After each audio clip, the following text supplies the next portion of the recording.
感覺很不對勁，像前像無咬聲，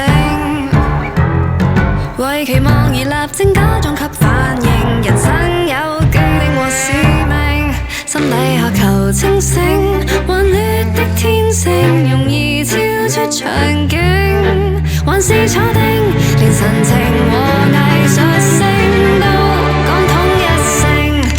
何謂正經？何謂夢境？何謂常識跟天注定？誰造成黑色背景？天花綁了繩索，要我的暢泳，用掉報警，文藝復興，寧願沉溺都不要穩定，人盡情於歌舞廳拉這種覺醒，公開我心裏的哀鳴。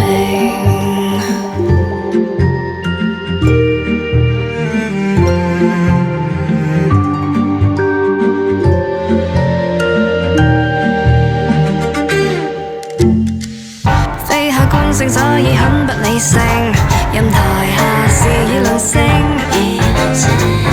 負評面前盡興是否很失敬？由觀眾去自由判定，思海有頭妖精，還未肯適應，行動跟足投影，無視設定，何妨全場令和應，態度極冷清。何謂正經？何謂夢境？常識跟天注定，誰造成黑色背景？